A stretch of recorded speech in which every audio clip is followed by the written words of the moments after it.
नमस्कार, मैं doctor Mitali Dhanawade and welcome to Ayurveda with doctor Mitali. आज के एपिसोड में हम लोग देखेंगे कि विरुद्ध आहार क्या होता है, कौन से फूड एक साथ नहीं खाने चाहिए, क्यों नहीं खाने चाहिए और इससे क्या परिणाम होंगे। तो चलिए जानते हैं विरुद्ध आहार एग्जैक्टली होता क्या है।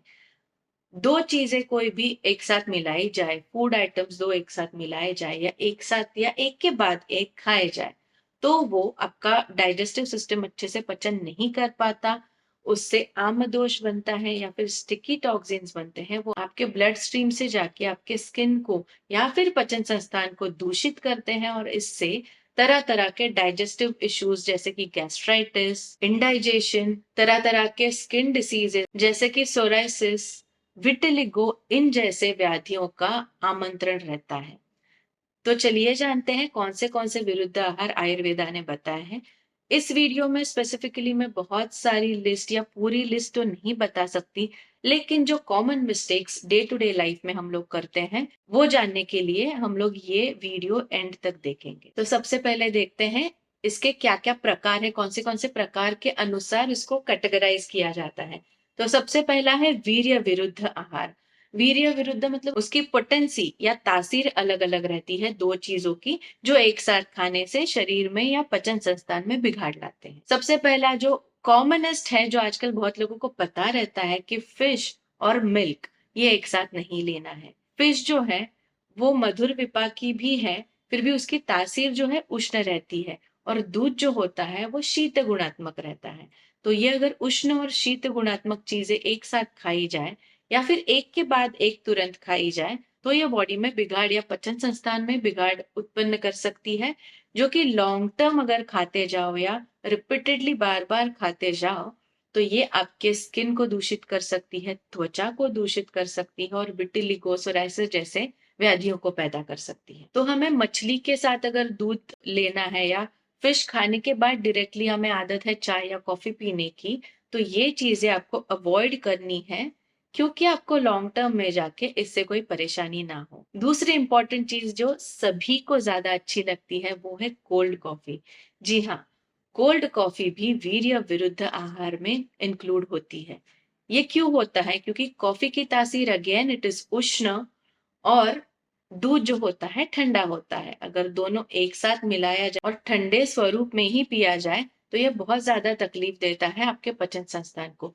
Once in a blue moon कभी कभार खाया जाए या पिया जाए तो ठीक है, चलेगा, लेकिन बार बार या हर रोज किसी को कोल्ड कॉफी लेने की आदत है, तो ये रॉन्ग साबित होगा आपके आहार के दृष्टिकोण से। तीसरा प्रकार है संयोग विरुद्ध। मतलब कौन सी चीज के साथ खानी चाहिए, किसमें क्या मिला के खाना चाहिए, सब खिचड़ी बना के अगर खाओ तो ये रॉन्ग साबित हो सकता है। उसमें से सबसे मोस्ट कॉमनेस्ट मिस्टेक जो हम लोग करते हैं वो है मिल्क शेक्स। मतलब फ्रूट्स और दूध को एक साथ खाना, मिल्क शेक के स्वरूप में या फिर फ्रूट सलाद के स्वरूप में। महाराष्ट्रियन लोग जो शिकरण बनाते हैं, बनाना और मिल्क एक साथ, इसे भी विरुद्ध आहार माना गया है अकॉर्डिंग टू आयुर्वेदा। क्योंकि दूध का पचने का टाइम और खटास जो होती है फल में, तो वो फल पचने का टाइम अलग अलग रहता है। ये बॉडी में जाके फिर से टॉक्सिन्स पैदा कर देता है while digesting your food items. इसीलिए फल और दूध एक साथ नहीं खाने चाहिए। मधुर रसात्मक दूध और अम्ल रसात्मक फल ये एक साथ नहीं खाने चाहिए, अनलेस अंटिल अगर आप मिल्क शेक बना रहे हो या आम का कुछ बना रहे हो जो प्योरली स्वीट फॉर्म में रहेगा, बहुत ही मीठा रहेगा, तो एक बार आप वो आमरस के स्वरूप में या फिर मैंगो मिल्क शेक करके खा सकते हो। लेकिन Apple milk shake, kiwi milk shake, ये चीजें लेना बहुत ही रॉन्ग कॉम्बिनेशन साबित हो सकता है। हॉर्स ग्राम, काला चना, ये जो चीजें हैं, या फिर ग्रीन लीफी वेजिटेबल्स, पालक रहा या ड्रमस्टिक के लीव्स की सब्जी बनाते हैं, ये जो चीजें हैं इनके साथ या इनके तुरंत बाद आप दूध या फिर चाय कॉफी या दूध से बना हुआ कोई भी पदार्थ ना ले, क्योंकि ये जो लीफी वेजिटेबल्स रहते हैं वो भी अम्ल गुणधर्म के रहते हैं, और अगर ये आप दूध के साथ या दूध के प्रोडक्ट्स के साथ खाओ, तो भी ये आपके बॉडी में टॉक्सिन्स पैदा करके वो आपके बॉडी में सर्कुलेट करेंगे। अब देखते हैं मात्रा विरुद्ध। मात्रा का मतलब है प्रपोर्शन या प्रमाण। घी और हनी मतलब शहद, ये एक साथ सेम क्वांटिटी में खाया जाए तो इसे विरुद्ध आहार माना गया है। It acts as a poison. अगर आप ये सेम मात्रा में हर रोज खा रहे हो या फिर पंचामृत के स्वरूप में भी आप हर रोज खा रहे हो तो ये रॉन्ग मेथड है। पंचामृत बनाना है तो आपको घी और शहद की मात्रा अलग अलग क्वांटिटी में लेनी पड़ेगी अगर आप ये डेली बेसिस पे कंज्यूम कर रहे हो। अगला प्रकार है संस्कार विरुद्ध, मतलब कोई भी चीज किसके साथ पकानी है ये भी हमें ध्यान से करना पड़ेगा, क्योंकि किसके साथ क्या पका रहे हो उसके ऊपर भी उसका संयोग होके क्या बनने वाला है, प्रोडक्ट क्या बनेगा। जैसे हम लोग देखते हैं ना केमिकल रिएक्शंस, एक केमिकल में दूसरा केमिकल डालने से बहुत बार ब्लास्ट हो जाता है, बहुत बार कुछ रिएक्शन नहीं होता। तो यस, ये चीजें होती हैं। तो संस्कार विरुद्ध का बेस्ट एग्जाम्पल है हीटेड हनी, जो आजकल बहुत सारे कॉन्टिनेंटल रेसिपीज जो हम लोग ट्राई करते हैं यूट्यूब पे देख के, बहुत चीजों में ये जो शहद है वो ऊपर से डालते हैं या उसको हीट करते हैं। तो my dear friends, heated honey ये जो होता है वो बहुत ही हानिकारक रहता है सेहत के लिए। It acts as a toxins, और ये सिर्फ आयुर्वेदा कह रहा है ऐसा नहीं है। There are some researches which are already published, बहुत साल पहले, मतलब 4-5 साल पहले के भी पब्लिश्ड रिसर्च पेपर है इसके ऊपर। सो हीटेड हनी खाना या फिर कोई रेसिपी में हनी को हीट करके यूज करना is not a good option. You can check it on Google. Google पे जाके आप कोई भी साइटेड आर्टिकल या कोई भी पीडीएफ बनाया हुआ आर्टिकल देख सकते हो जो मेडिकल ग्राउंड्स पे बनाया गया है। तो हीटेड हनी क्यों और कैसे टॉक्सिन पैदा करता है ये आपको मिल जाएगा। तो संस्कार विरुद्ध का दूसरा एक बेस्ट एग्जाम्पल है, आप सब लोगों ने व्हाइट पास्ता तो जरूर बनाया होगा या खाया रहेगा कभी कभार, लेकिन ये जो व्हाइट पास्ता बनता है उसमें हम लोग सॉस बनाने के लिए क्या यूज करते हैं, मिल्क यूज करते हैं। मोस्टली वो एनिमल प्रोडक्ट ही रहता है कि मिल्क अगर यूज करो तो आप काऊ मिल्क या बफेलो मिल्क यूज करोगे, जिसमें गार्लिक का पेस्ट भी ऐड होता है या ग्रेटेड गार्लिक हम लोग यूज करते हैं। सेकेंडली बहुत सारे स्पाइसेस उसमें डलते हैं, और फिर नमक। तो ये सब चीजें बहुत ही रॉन्ग कॉम्बिनेशन की एक साथ हम लोग बहुत टाइम तक पकाते भी हैं। तो ये चीजें रॉन्ग है। अगर आपको व्हाइट पास्ता बनाना ही है या खाना ही है तो देर आर सम ऑल्टरनेटिव्स कि आप काउ मिल्क की जगह अगर आप आलमंड मिल्क या ऐसे कुछ करके यूज करोगे या फिर प्लांट बेस्ड अगर मिल्क यूज करोगे तो एक बार चल जाएगा, लेकिन इन काउज मिल्क के साथ आप इतने सारे स्पाइसेस और नमक यूज करना आपको अवॉइड करना है। उसके बाद काल विरुद्ध। काल विरुद्ध मतलब कौन से टाइम में क्या खाना है ये भी बहुत ज्यादा इंपॉर्टेंट है। तो आपको रात के टाइम में दही नहीं खाना है, मतलब कर्ड आपको जो है ना रात के टाइम में अवॉइड करना है।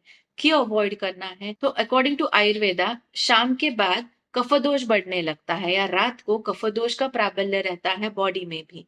तो ऐसे टाइम पे अगर आप अभिसंधि गुण वाला दही अगर खाओगे, अभिसंधि का मतलब है आपके बॉडी में कफ चैनल्स को ब्लॉक करने वाला या कफदोष को बढ़ाने वाला। जब रात के टाइम पे जब बॉडी में भी कफदोष का प्राबल्य है, कफ गुण का प्राबल्य है, उसी टाइम पे आप अगर आप अभिसंधि जो गुण वाला दही या फिर कर्ड खाओगे तो ये आपके कफ के स्रोतों को अवरोध करेगा या आपके कफ चैनल्स को ब्लॉक करेगा, and it will end up into some diseases, and it will end up into sinusitis, या फिर आपको कफ से रिलेटेड कोई व्याधि। लॉन्ग टर्म अगर आपको ये चीज खाने की आदत है तो आपको जरूर कोई ना कोई कफ दोष से रिलेटेड प्रॉब्लम हो सकती है, या फिर कोई प्रॉब्लम जो ऑलरेडी आपको चल रही है, या साइनोसाइटिस है या फिर कफ से रिलेटेड या रिकरेंट सर्दी खांसी होना। तो आपको ध्यान देना है पीछे जाके कि आपका डाइट चेक करना है कि आप हर रोज या रूटीन में ये चीज कर रहे हो क्या जो आयुर्वेदा के अकॉर्डिंग रॉन्ग है। फिर आपको कितनी भी मेडिसिन लो तो रिजल्ट नहीं आएगा अगर आप ये बेसिक चीजें जो डाइट में रहती है या विरुद्ध आहार जिसे कहते हैं वो करेक्ट नहीं करोगे। और सबसे लास्ट परिहार विरुद्ध, इसमें एक बेस्ट एग्जाम्पल है जो हम लोग हर रोज खाते हैं। और बहुत सारे पेशेंट को जब मैं मना करती हूँ कि चाय के साथ चपाती या रोटी मत खाइए, तो जल्दी जल्दी में क्या होता है ना, फीमेल्स को मोस्टली आदत रहती है कि चाय के साथ चपाती या रोटी या फिर पराठा अच्छा खासा कड़क किया हुआ, जिसमें तेल भी जाता है, बहुत सारा नमक भी रहता है उसमें, और वो आप चाय में डुबा के खाते हो। खाने में तो जरूर अच्छा लगता है, लेकिन आयुर्वेदा के अनुसार ये बहुत ही रॉन्ग कॉम्बिनेशन है। अगर ये लॉन्ग टर्म आप खाते जाओ या डेली खाते जाओ तो आपको पता भी नहीं चलेगा कि आपको जो व्याधि हो रही है आज के दिन में, वो इसी एक रॉन्ग हैबिट की वजह से हो रही है। बहुत बार क्या होता है, पेशेंट मुझे बोलते हैं कि चाय भी गरम-गरम अभी बनाइए, फ्रेश घर पे बनाइए, रोटी भी सात्विक रूप से घर पे ही बनाइए। तो क्या प्रॉब्लम है अगर एक साथ खाओगे? लेकिन माय डियर फ्रेंड्स, आयुर्वेदा में जो चीज़ें पहले से बताई गई है, उसका कोई ना कोई रीज़न रहता है उसके पीछे, and this things will end up into some gastritis और कुछ स्किन के डिसीजेस आपको लॉन्ग टर्म में जाके हो सकते हैं। उसके बाद एक बार ये चीज़ें हो जाए तो उसका कितना भी आप कारण ढूँढो पीछे जाके या आगे कितना भी ट्रीटमेंट करो, ये 1-2 चीज़ें बेसिक में रहती हैं ना, जो पहले से हम लोग करते आ रहे हैं, वो नहीं छूटी हमसे या फिर ये रीज़न नहीं मिला हमें, तो कितने भी मेडिसिन्स लो आपको फ़ायदा नहीं होगा अगर आप जो रूट कॉज़ है, वो नहीं दूर करोगे। निदान परिवर्जन, जिस कारण की वजह से आपको व्याधि हुआ है, वो कारण अगर आप दूर नहीं कर पाते या नहीं समझ पाते किस वजह से हुआ है, तो आपका कोई भी व्याधि ठीक होने के एंड तक या पूरी तरह से ठीक होने में नाकामयाबी ही मिलेगी। तो माय डियर फ्रेंड्स, इस वीडियो में जितना भी पॉसिबल हो सके हम लोग रूटीन में जो मिस्टेक्स करते हैं ना, तो वो मैंने बताने की कोशिश की है। इसके ऊपर वीडियो के अंत में मैं ये चीज़ बताना चाहती हूँ, जैसे कि मैंने आपको रेफ़रेंस दिया, हीटेड हनी खाना ये टॉक्सिन जैसा काम करेगा बॉडी के ऊपर, और देयर आर सम रिसर्चेस, इसके ऊपर रिसर्चेस भी हुए हैं, जो पब्लिश हुए हैं। ये आप देख सकते हो एज़ अ प्रूफ के क्यों हीटेड हनी नहीं खाना है। तो मोर देन 5000 इयर्स पहले ये चीज़ें आयुर्वेदा में बताई गई हैं। बहुत सारी चीज़ों के बारे में अभी तक रिसर्चेस नहीं हुए, लेकिन एक बात मैं आपको बताना चाहती हूँ कि आयुर्वेदा ये शाश्वत शास्त्र है।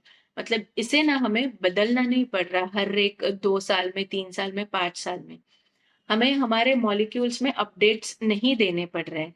ये जो आयुर्वेदा में लिखा हुआ शास्त्र है, उसके ऊपर आगे हज़ारों साल और भी ज़्यादा रिसर्चेस होते रहेंगे कि ये चीज़ आयुर्वेदा में बताई है, इसके ऊपर इस तरह से रिसर्च करके वो सही 100% गारंटेड करेक्ट ही प्रूव होने वाली है। तो इसके ऊपर ज़्यादा विचार करना, सोचना या तर्क-वितर्क लगाना इससे अच्छा है, जो कुछ आयुर्वेदा में कहा गया है ये कितने भी सालों के बाद नहीं बदलने वाला, तो you can blindly trust on this. और इसके ऊपर बाद में रिसर्च आएँगे तो हम और आप लोग देखेंगे ही। तो yes, you can go through this video once again, you can take down your notes, आप नोट्स निकाल सकते हो और ये चीज़ें आपको अवॉइड करनी है बस। इससे ज़्यादा अगर आपको कुछ जानकारी चाहिए या फिर कंसल्टिंग चाहिए वन ऑन वन, तो you can contact us. Thank you so much. Stay healthy, stay beautiful, stay blessed.